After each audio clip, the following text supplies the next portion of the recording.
The entrance into Jerusalem and the cleansing of the temple. 1. The entrance into Jerusalem. St. John's Gospel speaks of 3 Passover feasts celebrated by Jesus in the course of his public ministry. The first, which is linked to the cleansing of the temple, the Passover of the multiplication of the loaves, and finally, the Passover of his death and resurrection, which became his great Passover, the basis for the Christian celebration of Easter, the Christian Passover. The Synoptics contain just one Passover feast, that of the cross and resurrection. Indeed, in St. Luke's Gospel, Jesus' path is presented as a single pilgrim ascent from Galilee to Jerusalem. To begin with, it is an ascent in a geographical sense. The Sea of Galilee is situated about 690 feet below sea level, whereas Jerusalem is on average 2,500 feet above. The Synoptics each contain 3 prophecies of Jesus' passion as steps in this ascent. Steps that at the same time point to the inner ascent that is accomplished in the outward climb. Going up to the temple is the place where God wished his name to dwell, in the words of the book of Deuteronomy 12:11, 14:23.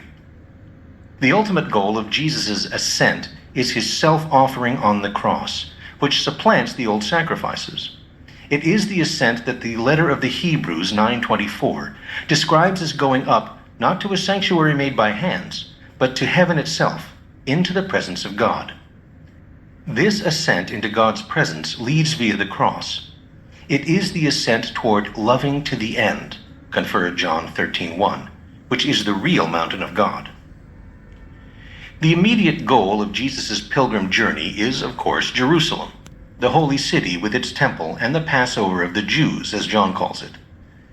Jesus had set out with the 12, but they were gradually joined by an ever-increasing crowd of pilgrims. Matthew and Mark tell us that as he was leaving Jericho, there was already a great multitude following Jesus.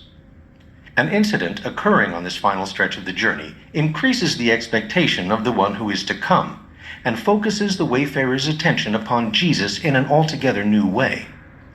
Along the path sits a blind beggar, Bartimaeus. Having discovered that Jesus is among the pilgrims, he cries out incessantly, "Jesus, Son of David, have mercy on me."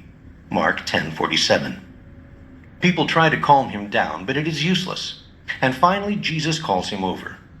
To his plea, "Master, let me receive my sight," Jesus replies, "Go your way. Your faith has made you well." Bartimaeus could see again, and he followed Jesus on the way. Mark 10:48-52. Now that he could see, he became a fellow pilgrim on the way to Jerusalem. The Davidic theme and the accompanying messianic hope now spread to the crowd. Was it possible that this Jesus with whom they were walking might actually be the new David for whom they were waiting? As he made his entrance into the holy city, had the hour come when he would re-establish the Davidic kingdom? The preparations that Jesus makes with his disciples reinforce this hope. Jesus comes from Bethphage and Bethany to the Mount of Olives, the place from which the Messiah was expected to enter.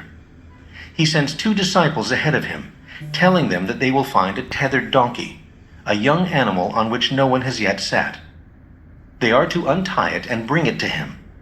Should anyone ask by what authority they do so, they are to say, "The Lord has need of it,"